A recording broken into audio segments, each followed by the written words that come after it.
ठीक है, तो आइए शुरुआत करें हम लोग आज पर्यावरण के घटक।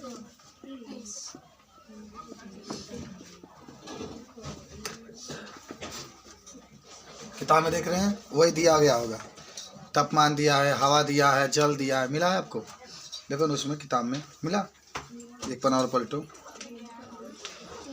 तो आज पर्यावरण के घटक के बारे में हम लोग बात करने वाले हैं।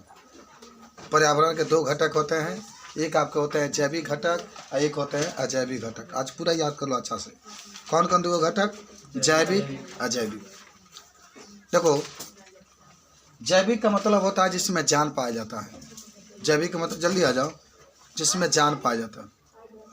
जैसे घास हो गया, जैसे घास में जान पाया जाता है ना, या पौधा ले सकते हैं या आप जंतु ले सकते हैं, तो इन सभी को हम लोग जैविक घटक के रूप में कहते हैं। और अगर एक बात होती है अजैविक के रूप में, एक तो बात रहा जैविक, एक आपका बात रहा जैविक घटक, ठीक है, और एक आपका रहता है अजैविक घटक। जब भी आपकी बात रहेगी कि जो पर्यावरण होता है उसके कितने घटक होते हैं, तो आप बात करेंगे तो दो घटक बता सकते हैं, एक जैविक घटक होता है, एक अजैविक घटक होता है। जैविक का मतलब होता है जिसमें जान पाया जाता है। कल आपने जीव का परिभाषा भी कहा था कि जिसमें जीवन पाया जाता है। तो हम आज जो चर्चा करेंगे जैविक के बारे में करेंगे। जैविक घटक जो होता है, आपसे प्रश्न पूछा जाता है कि पर्यावरण को जो अजैविक घटक होता है किस प्रकार प्रभावित करता है। पर्यावरण ये जो है अजैविक घटक जो होते हैं किस प्रकार प्रभावित करता है। तो जैविक घटक के अंतर्गत क्या आ जाएंगे? जैविक घटक के अंदर सभी पेड़ पौधे आ जाएंगे, आएंगे ना, जिसमें जान पाया जाता है बाबू। सभी पेड़ पौधे आ जाएंगे, हाँ, जंतु आ जाएंगे, मनुष्य भी आ जाएगा, सभी जैविक घटक के अंतर्गत आते हैं। और अजैविक में क्या आ जाएगा? वायु आ जाएगा, मृदा आ जाएगा, प्रकाश आ जाएगा, ठीक है, ताप आ जाएगा, वायु की आर्द्रता आ जाएगी, वायु की क्या आ जाएगी? आर्द्रता आ जाएगी। तो हम इस सभी को क्या कह देते हैं? इन सभी को कहते हैं हम लोग अजैविक घटक। जैविक का मतलब होता है जिसमें जान पाया जाता है, जैविक का मतलब होता है जिसमें जान नहीं पाई जाती। लगातार आप इसको बात करते रहें।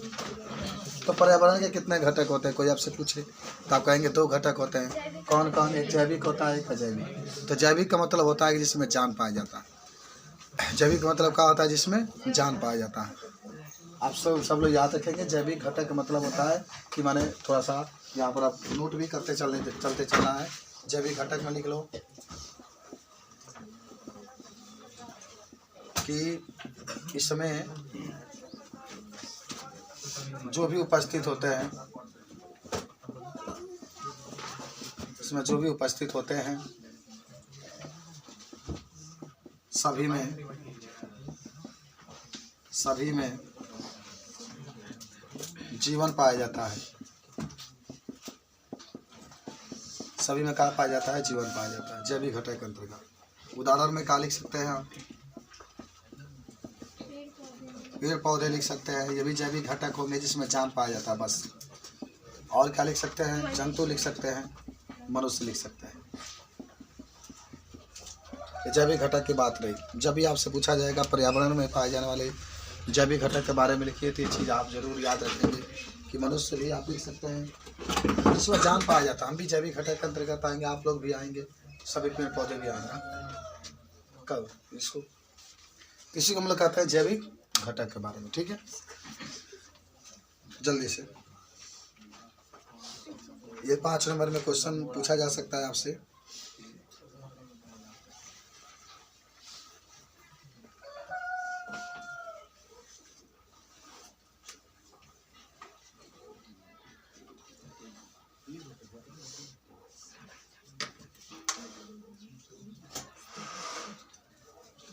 बहुत आसान चैप्टर है, आगे बढ़े हम लोग। तो जैविक घटक के बारे में हम लोग जान लिए, थोड़ा सा इसमें पढ़ना है हमें, ज़्यादा इस पाठ में जैविक घटक के बारे में जानकारी लेनी है, ठीक है। मिटाएं इसको, लिखा गया सबका। तो चलो आज एक हेडिंग बना लो, पर्यावरण पर अजैविक कारक या घटक का प्रभाव।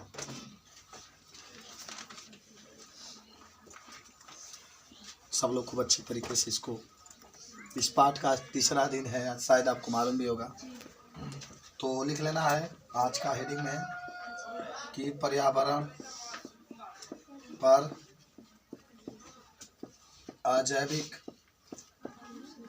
घटक का प्रभाव।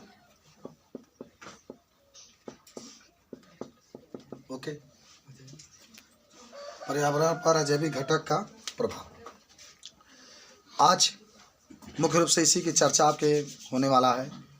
कौन कौन से अजैविक कारक होंगे जो पूरे जीवधारी को, पूरे पर्यावरण को प्रभावित करते हैं, जिसमें सबसे पहली बात जो आपकी रहेगा प्रकाश। क्या रहेगा? प्रकाश। पहली बात आपकी रहेगी प्रकाश की। खुद आप सुनेंगे, खुद अपना मन से आप लिखेंगे, इसके बारे में लिखाने की जरूरत नहीं है। पहले आप खुद इसको सीखिए, जानिए। आप बात जब होगी प्रकाश की तो कहेंगे पृथ्वी पर जीवन के संचालन के लिए ऊर्जा के एकमात्र स्रोत सूर्य है।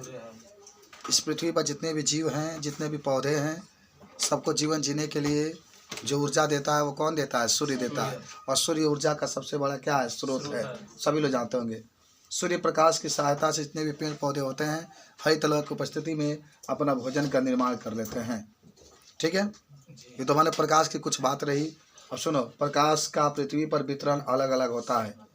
पृथ्वी पर हर जगह प्रकाश एक समान नहीं रहता है। भूमध्य रेखा पर आप अगर जाएंगे तो वहाँ प्रकाश बहुत तेज़ी से फैलता है, पड़ता है।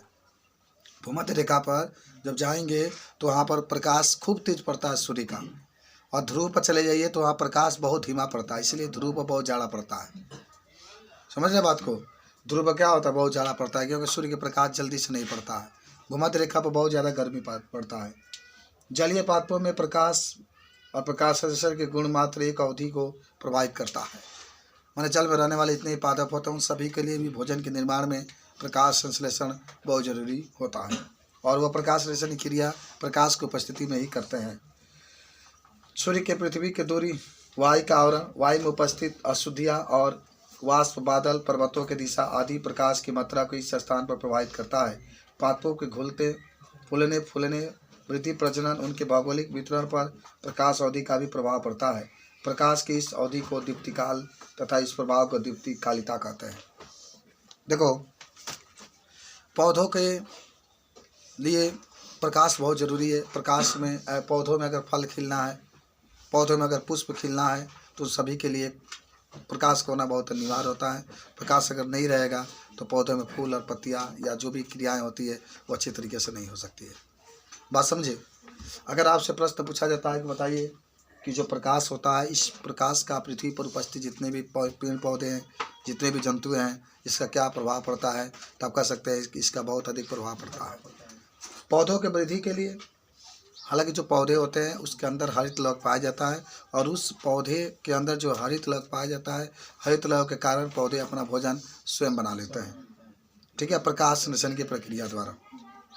हालांकि प्रकाश जो होता है पृथ्वी पर अलग अलग तरीके से पड़ता है। सूर्य का प्रकाश अलग अलग तरीके से पड़ता है। कहीं पर बहुत अधिक पड़ता है तो कहीं पर बहुत कम पड़ता है। भूमध्य रेखा पर चले जाएंगे तो वहाँ पर प्रकाश बहुत अधिक पड़ता है, वहाँ के लोगों को गर्मी बहुत अधिक होती है। ध्रुव पर चले जाएंगे तो वहाँ पर प्रकाश बहुत कम पड़ता है, इसलिए वहाँ के लोगों की गर्मी बहुत कम होती है। इसी प्रकार से जो प्रकाश होता है, कहीं कहीं देखेंगे कि जल में रहने वाले पौधों के लिए प्रकाश बहुत ज़रूरी होता है, क्योंकि अगर जल में भी रहता है पौधा तो उसके लिए प्रकाश संश्लेषण के द्वारा भोजन बनाने का बहुत आवश्यक होता है। और जब प्रकाश पड़ता है तभी वो प्रकाश संश्लेषण के द्वारा अपना भोजन क्या करता है? बना लेता है। अब बताइए, जब सोच के बताइए कि अगर प्रकाश ना हो तो कैसे जीव जंतु जिएंगे, कैसे पेड़ पौधे जिएंगे? बहुत दिक्कत होगी ना। तो बहुत अधिक प्रकाश भी प्रभावित करता है। अगर ना उगे, धूप ना निकले तो देखिए कितने ज़्यादा दिक्कतें होती है। तो थोड़ा सा लिख लीजिए, उसमें लिखेंगे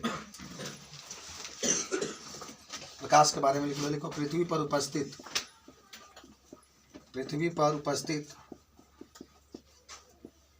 सभी जीवों के लिए ऊर्जा का एकमात्र स्रोत सूर्य का प्रकाश है। जीवों के लिए ऊर्जा का एकमात्र स्रोत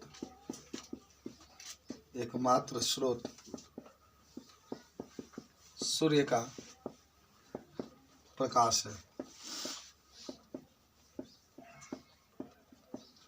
इसी प्रकाश को पेड़ पौधे ग्रहण करके, इसी प्रकाश को पेड़ पौधे ग्रहण करके, पेड़ पौधे ग्रहण करके अपना भोजन स्वयं बना लेते हैं। अपना भोजन स्वयं बना लेते हैं तथा इस क्रिया को प्रकाश संश्लेषण कहते हैं। इस क्रिया को प्रकाश संश्लेषण कहते हैं। प्रकाश संश्लेषण कहते हैं। ठीक है। इस प्रकार पृथ्वी पर उपस्थित सभी जीवों को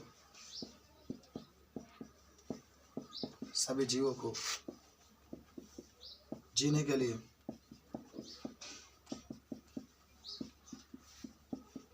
के लिए सूर्य की प्रकाश की आवश्यकता होती है।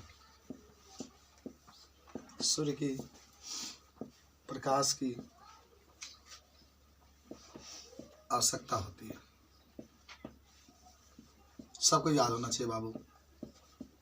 ठीक है, चलिए, ये जान चुके हैं। सिंपल सी बात आपकी रही। आप जानते भी हैं कि प्रकाश कितना आता है। एक छोटा सा और हेडिंग बना लीजिए, दीप्ति काल।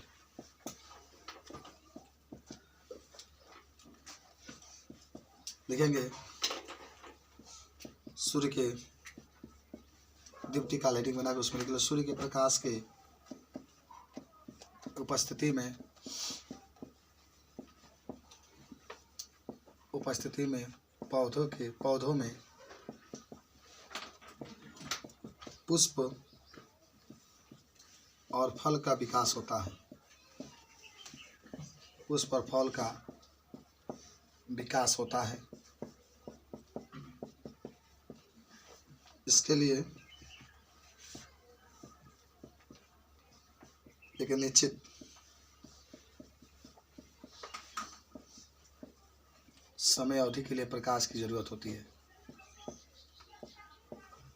एक निश्चित समय अवधि के लिए प्रकाश की आवश्यकता होती है।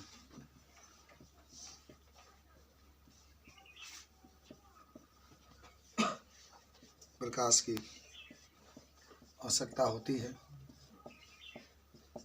जिसे दीप्ति काल कहते हैं। जिसे क्या कहते हैं? दीप्ति काल। कोई भी पौधा है, उसके अंदर अगर पुष्प को खिलाना है, उसके अंदर फल को बनने के लिए प्रकाश की बहुत जरूरी, प्रकाश की बहुत आवश्यक होता है। ये प्रकाश जब उस पौधे के ऊपर पड़ता है तो उस पौधे में पुष्प और फल खिलते हैं एक निश्चित समय के लिए। हर समय तो पुष्प फल खिल नहीं सकते हैं। जब खिलने का टाइम होता है और उस समय जब सूर्य का प्रकाश पड़ता है, इसी क्रिया को हम लोग कहते हैं दीप्ति काल। दीप्ति काल का मतलब होता है, दीप्त का मतलब होता है प्रकाश, काल का मतलब होता है अवधि। जब पुष्प में, जब कोई पौधा उसमें पुष्प खिलना है या उसमें फल खिलना है, और तब उसके ऊपर जब प्रकाश पड़ता है और इसमें पुष्प और फूल खिल जाते हैं, तो उसी को हम लोग कहते हैं दीप्ति काल। कभी भूलना मत, दीप्ति का मतलब होता है प्रकाश। लिखा गया? सबका लिखा गया? हाँ, लिख ले सब लोग। अगर आपसे कोई भी पूछे प्रकाश के बारे में और प्रकाश का क्या प्रभाव पड़ता है, तो आप इसके बारे में तुरंत बता सकते हैं। दूसरा जो बात अब आपकी होने वाली है, उसका नाम होगा ताप। किसकी बात होगी? ताप, टेम्परेचर। चलो भाई, तो अजैविक कारक में जो दूसरा बात होगा उसका नाम होगा टेम्परेचर, ताप। अगर तो होंगे कि पौधों में, आपको बता दें, एक प्रश्न मैं आपसे पूछ रहा हूं कि पौधों में प्रकाश संश्लेषण के लिए कितने ताप की ज़रूरत होती है? बताइए। लगभग 25 से 30 डिग्री सेल्सियस ताप की ज़रूरत होती है। सब लोग याद करो आज मेरे साथ। लगभग 25 से जितने डिग्री पर आपका वायुमंडल का टेम्परेचर है ना, जितना कमरा का टेम्परेचर है जितना, उतना माने उसको भी होना चाहिए, सूर्य के प्रकाश उतना होना चाहिए। तो दूसरा बात जो आपका होगा जैविक कारक रूप में, उसका नाम होता है ताप। ताप के बारे में भी सब लोग बताने का पूरा प्रयास करेंगे, क्या कि ताप भी कैसे प्रभावित करता है। देखेंगे इस पृथ्वी पर उपस्थित जितने भी जीव होते हैं उन सभी जीवों के लिए ताप बहुत जरूरी होता है। यह भी ऊर्जा का एक रूप है, ताप भी एक ऊर्जा का रूप है। पृथ्वी के वातावरण में ताप का सबसे बड़ा स्रोत सूर्य है, जिसके निरंतर ताप की तरंगें निकलती रहती है। उसमें कारण तापमान में उतार चढ़ाव होता रहता है। यह सबसे मुख्य पारिस्थितिकी कारक है, जो स्वयं अन्य पारिस्थितिकी कारकों जैसे अक्षांश, समुद्र तल से ऊंचाई, स्थलाकृति, वनस्पति ढलान आदि द्वारा प्रभावित होता है। सभी जीवधारियों पर तापमान का प्रभाव स्पष्ट रूप से पड़ता है। तो सुनते रहना। जीव की समस्त जैविक क्रियाएं तापमान के परास यानी लगभग 0 से लेकर के 50 डिग्री सेल्सियस के बीच में होती है। इस पृथ्वी पर जितने भी जीव हैं उन सभी जीव के अंदर जो क्रियाएं होती है उसके टेम्परेचर लगभग 0 डिग्री से लेकर के 50 डिग्री के बीच में ही संपन्न होती है। सबको याद होना चाहिए। जीवित कोशिकाओं के प्रजनन सहित सभी कार्य की क्रियाएं तापमान से ही प्रभावित होती है, जिसके फलस्वरूप तापमान समान रूप से चलित पारिस्थितिकी कारक कहलाता है। चलित पारिस्थितिकी कारक के बारे में तापमान को ही कहा जाता है, क्योंकि लगातार तापमान परिवर्तित होता रहता है, जो किसी स्थान और जीवों की सबसे अधिक प्रभावित होता है। स्थल मंडल पर तापमान मौसम के अनुसार बदलता रहता है। विषुवत रेखा, भूमध्य रेखा पर आप जब जाएंगे तो तापमान में लगातार कमी आती है, और इसी प्रकार मैदानी पहाड़ी इलाकों में जाएंगे तो तापमान भी इसी प्रकार घटता रहता है। भूमध्य रेखा पर भी जाएंगे तो यही हाल होती है। जंतुओं में तापमान के अनुसार सामयिक तमाम प्रकार के माने अपने आप को बदलने की क्रिया होती है। रात में तापमान कम होता है तो दिन में तापमान क्या होता है, अधिक होता है। ठीक है। कुछ जीव से जो अधिक तापमान पर सहन कर सकते हैं वह पृथक, तथा कुछ जीव जो कम तापमान पर सहन कर सकते हैं उसको तनुतापी कहते हैं। एक पृथ्वतापी होता है, जो अधिक ताप पर जीते हैं उसको पृथ्वतापी कहते हैं। जो कम ताप पर जीते हैं उसे क्या कहते हैं, अधिक तापी कहते हैं। कुछ बातें इसमें रही। तो देखो, अगर हम आपको बात करें कि जैसे हम लोग हैं तो हम लोग तो ऐसे इंसान हैं कि हर एक तापमान पर जी सकते हैं। इस समय तापमान कम है तभी जी पा रहे हैं। तापमान बहुत अधिक प्रभावित करते हैं, प्रभावित कर दिया है। नहीं तो आप कोट स्वेटर वगैरह जो होता है वो नहीं पहनते, लेकिन तापमान के लगातार कमी के कारण लगातार आपके शरीर का तापमान बाहर निकल रहा है। इसके न निकले, इसको रोकने के लिए तमाम प्रकार के आप जो भी वस्त्र है उसका यूज किए हैं। तो तापमान भी धरती पर रहने वाले सभी जीवों को बहुत अधिक प्रभावित करता है। तापमान पौधों के अंदर भी बहुत अधिक प्रभावित करता है। अभी मैंने बताया कि 20 से लेकर के 35 डिग्री के सेल्सियस पर प्रकाश संश्लेषण क्रिया बहुत अधिक होती है। इससे कम या इससे अधिक टेम्परेचर होता है तो पौधों में प्रकाश संश्लेषण क्रिया गड़बड़ हो जाती है। ये भी एक काफ़ी बात रहती है। तो लिख लो ताप। देखो, ताप भी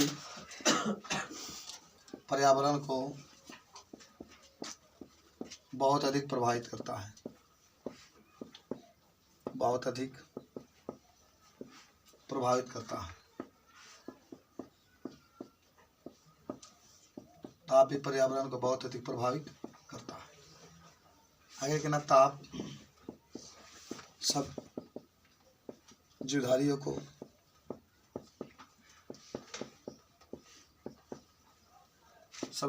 प्रभावित करता है।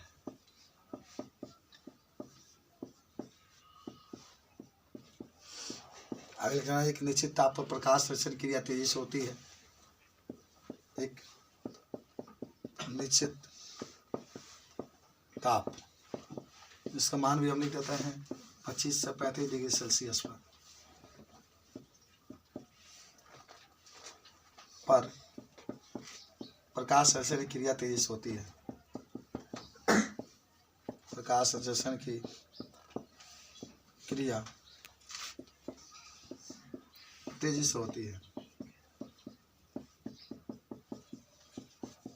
तेजी से होती है तथा इससे कम या अधिक तापमान होने पर,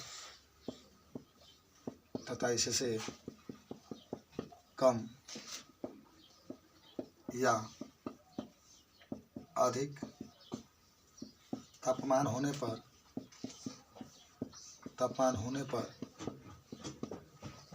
प्रकाश संश्लेषण क्रिया प्रभावित होती है।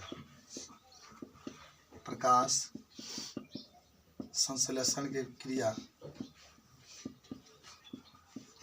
प्रभावित होती है, सबको याद होना चाहिए।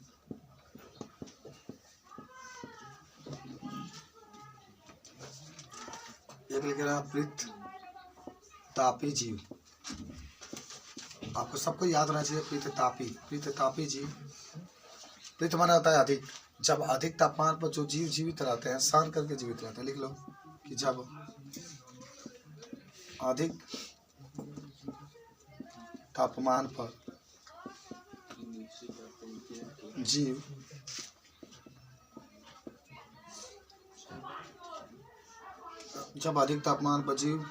जीवित रहते हैं तो उसे पृथ तापी जीव कहते हैं।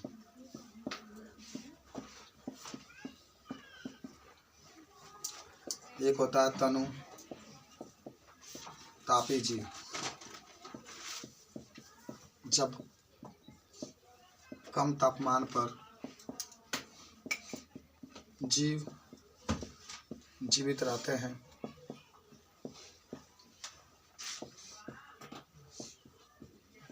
तो उसे तनुतापी कहते हैं।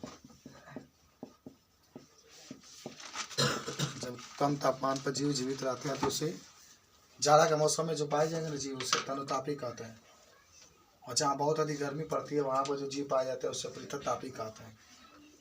तो पृथकतापी तनुतापी जीव के बारे में भी कोई पूछेगा तो इस चीज़ को आप बता सकते हैं, कौन क्या क्या होता है।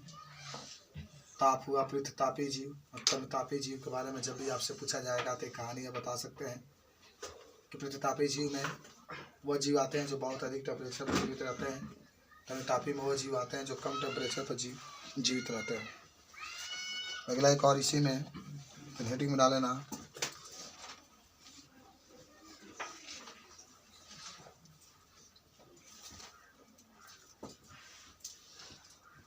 चलित पारिस्थितिकी कारक।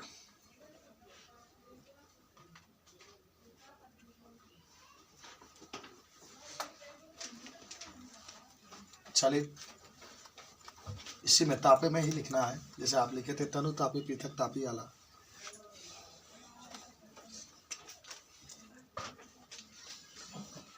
तो लिख लो इसमें चलित पारिस्थितिकीय कारक। चलित पारिस्थितिकीय कारक। देखो, जो तापमान होता है वह प्रजनन क्रिया को भी प्रभावित करता है। जो तापमान होता है वो प्रजनन क्रिया को भी क्या करता है, प्रभावित करता है। इसी को हम लोग कहते हैं चलित पारिस्थितिकीय कारक। क्या कहेंगे इसको? चलित पारिस्थितिकीय कारक। कब? जब हमारे प्रजनन को, हमारे जनन की क्रिया का तापमान प्रभावित करता है, इसको हम लोग कहते हैं चलित पारिस्थितिकीय कारक। तो लिखो कि जब ताप हमारे प्रजनन क्रिया को भी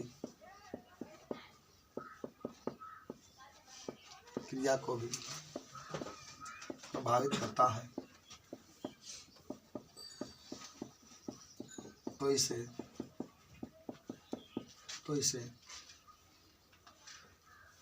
चलित पारिस्थितिकीय कारक कहते हैं।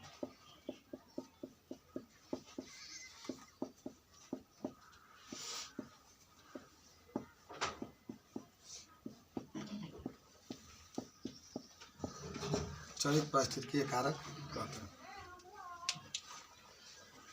आज इतना जिक्र हम लोगों ने किया बायोलॉजी के अंतर्गत। कल मैं आपको पढ़ाऊंगा इसी में से वायु की गति भी कैसे प्रभावित करती है हमारे पर्यावरण को, वायुमंडलीय गैसें कैसे प्रभावित करती है हमारे वायुमंडल को, जिसमें आप ऑक्सीजन पढ़ेंगे। जिसमें आप कार्बन डाइऑक्साइड पढ़ेंगे, जिसमें आप नाइट्रोजन पढ़ेंगे, जल कैसे प्रभावित करता है, आर्द्रता कैसे प्रभावित करता है। कल हम इन सभी के बारे में जिक्र करेंगे। ठीक है, आज आपको मैं 5 क्वेश्चन दे रहा हूँ, कल आप लिख करके लेकर आएंगे। आपको रोज 5 प्रश्न। पहले आप लिखे होंगे कि वृषण कौन सा हार्मोन से निकलता है, बताओ। कौन टेस्टोस्टेरोन निकलता है। ठीक है, क्योंकि वृषण में ही टेस्टोस्टेरोन होता है, टेस्टोस्टेरोन पुरुष में ही पाया जाता है। वृषण के अंतराली कोशिकाओं से कौन सा हार्मोन से निकलता है, सब लोग लिखेंगे। ठीक है, रोज आपको 5-5 क्वेश्चन दिए जाएंगे, केमिस्ट्री में भी दिए जाएंगे, फिजिक्स में भी दिए जाएंगे। मैथ का तो भाई रोज मिलता ही है, बच्चे लगाते हैं सब। आगे लिखना है कि ग्राफियन पुटिका कहाँ पाई जाती है। ग्राफियन पुटिका कहाँ पाई जाती है, कहाँ पाई जाती है, बताओ कहाँ पाई जाती है। स्त्री में कि पुरुष में? स्त्री के अंडाशय में पाई जाती है। ठीक है, स्त्री के जो अंडाशय होता है उसी में ग्राफियन पुटिका पाई जाती है।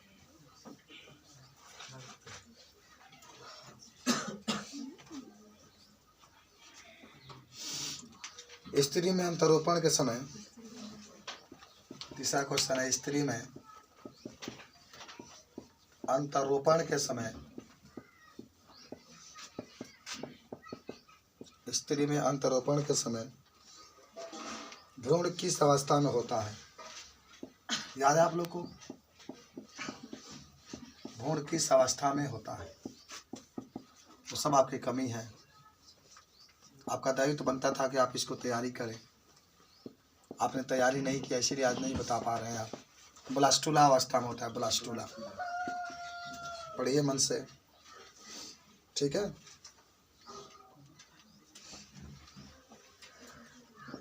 आपको 4 नंबर क्वेश्चन है, अपरा। अपरा के और नाम बता सकते हैं? प्लेसेंटा। पता है इसका कार्य क्या होता है?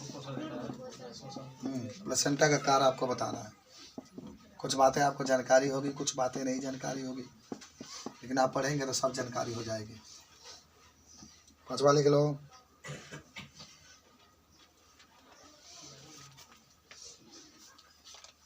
वृषण जालिका क्या होता है? वृषण जालिका क्या होता है? कल के लिए 5 प्रश्न है, रोज आप लिख के लेकर आएंगे। अगर आपसे कोई पूछता है वृषण जालिका क्या होता है तो आप तुरंत बताने का प्रयास करेंगे। ठीक है, आप जानते होंगे कि जो वृषण होता है उनसे बने पतली पतली, बहुत पतली पतली नलिकाएं निकली होती है, केस की तरह, एक जाल के रूप में फैली होती है, और वह जाल के रूप में ही तमाम प्रकार की क्रियाएं होती रहती है, उसी को वृषण जालिका कहते हैं। आपको मैंने 5 प्रश्न दिया है, कल आप अच्छे तरीके से इसको लिखेंगे और आप इसको तैयारी भी करके आएंगे। रोज़ आपको 5-5 क्वेश्चन दिए जाएंगे। ठीक है, सब लोग लिख लिया है इसको। चलिए आज केमिस्ट्री के पास हम लोग कदमों को रख रहे हैं, आइए।